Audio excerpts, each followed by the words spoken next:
Hello, everyone. This is HBCU Game Day, and I am Symone Stanley, joined by another 2022 NFL Draft prospect. Today, we have Bowie State Bulldog, Myles Wolfolk. He is a defensive back coming out of the CIAA. Myles, thank you so much for joining me. Thank you for having me. So first off, Myles, congratulations on the Bulldogs postseason run. You guys made it to the quarterfinals. How did that postseason run really help your exposure? I feel like at the D2 level, playoff games are really big. I feel like that's where most scouts are coming to see. They want to see teams that win. So most scouts come to see the playoff teams, and us playing 3 playoff games was a big thing for Bowie. Definitely. Teams that win is definitely the definition of the Bowie State football program as of lately. For sure. So how do you think the program helped prepare you for the professional level? I believe Bowie State just allowed me to face adversity. Coming from a different program, things were done a lot differently. So it allowed me to step up into being more mature in my process of taking care of my body in terms of getting things I need done and dealing with different people. I'm coming from, like I said, I'm coming from a different school. So I'm adjusting to the staff, I'm adjusting to the coaches, I'm adjusting to the administrators, everybody. So it just allowed me to really mature. So what was that transition like from you going from Chapel Hill to Bowie? Well, a lot of people don't know, but like Bowie's like a second home to me. I trained there most of my career, like in the off seasons and stuff, but before I got to college, and even during college, I would come home. I was training at Bowie a lot. So it was fun. It was fun to come to Bowie, but the transition itself, it was not too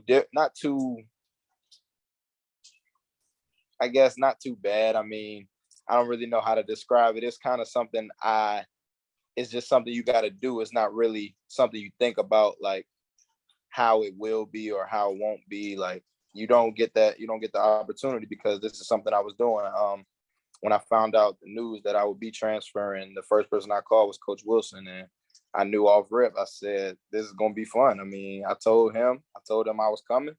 I asked him, does he have any opportunities for me? And he said yes, and I committed to him right then and there, and we both agreed that this was going to be a fun season. That's awesome. So now that your collegiate career is a wrap, what do you think will be the biggest? What part of your game do you think would translate the easiest from college to professional? Part of my game. Turnovers. I don't think that's going to change. I think I'm a playmaker. I think I make plays at any level, anytime I'm on the field. I make plays, so I don't think that's going to change regardless of what level I go to. Yeah, I mean, I'm excited. I'm excited to play at a higher level. I mean, this is the highest level every kid's dreamed about. So I'm happy that I'm chasing my dreams still. Of course. So what part of your game do you think is still underrated right now? You have some showcases coming up, some events. What part of your game do you want people to put some more respect on when we get to April and draft time? That's a good question. I would say my coverage skills. A lot of people, since I moved to safety, a lot of people haven't seen me cover too much. So I definitely want to showcase coverage ability. Speed too. I want to show people that I can run. I can run with fast receivers. I can run with running backs. I can run with whoever you put in front of me. So those are 2 things I definitely want to showcase. So do you think you project as a safety on the NFL level as well? I'm a DB. I'm a defensive back. I'll play whatever you ask me to play. I'm versatile. I can move around. I can be used in different ways. So I won't put a label on it. I'm a defensive back. Okay, so we know versatility, that's one of the biggest keys at the defensive back position.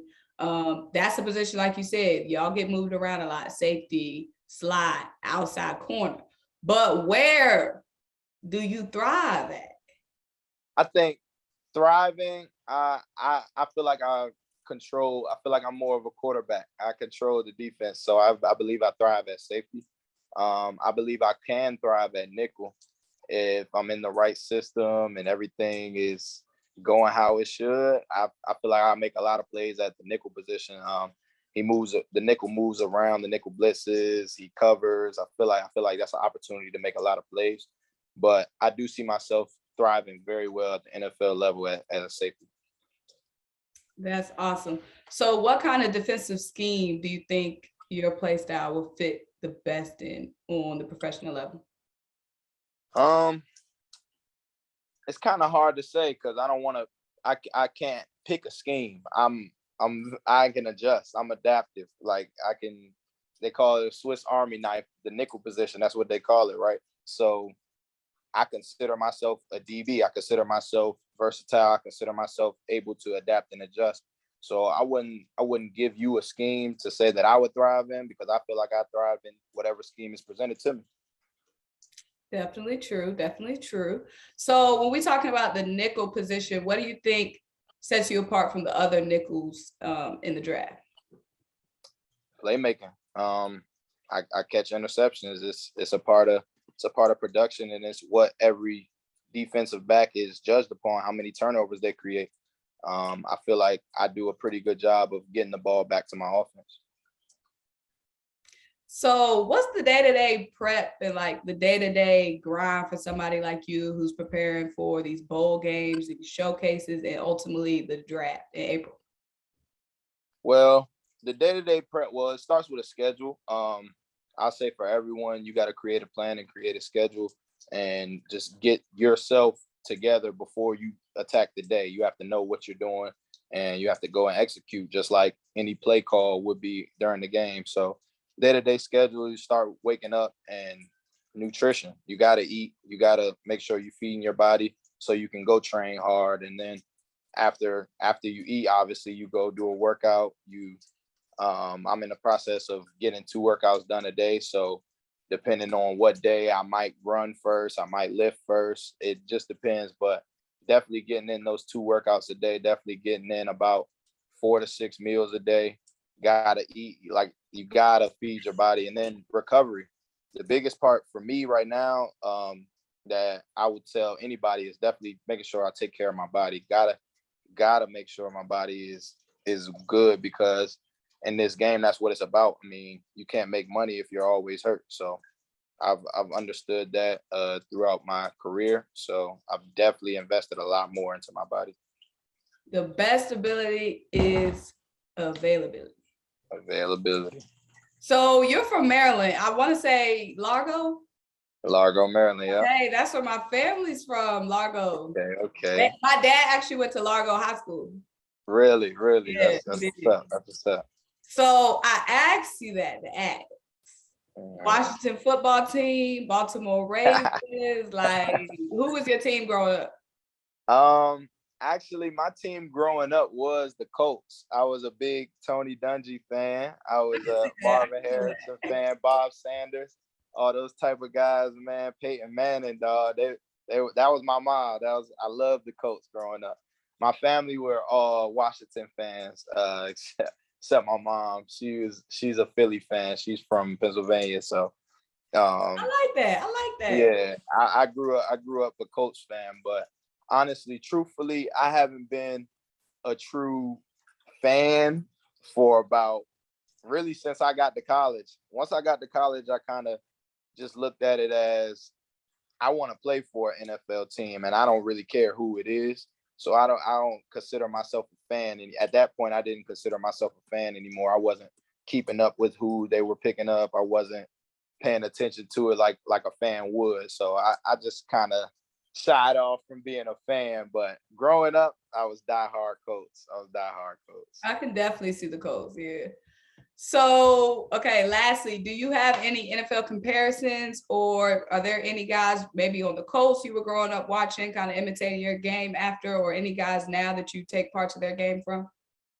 I wouldn't say comparisons, because I like to think that I'm myself. Like, I don't want to compare myself to anyone else, because at the end of the day, I'm not anyone else. I'm 100% me. But definitely look up to a lot of guys in the league currently.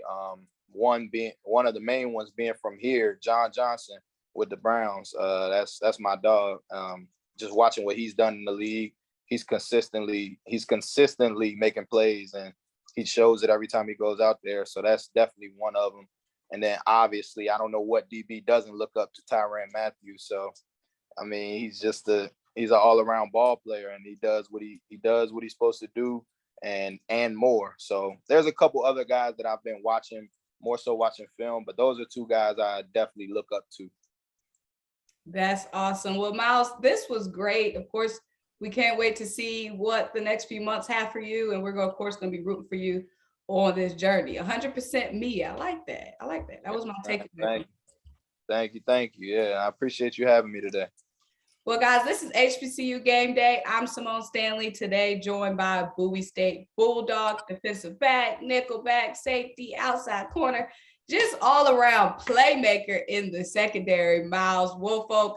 He is preparing for the April 2022 NFL Draft. Thank you guys so much for joining us today. Thank you.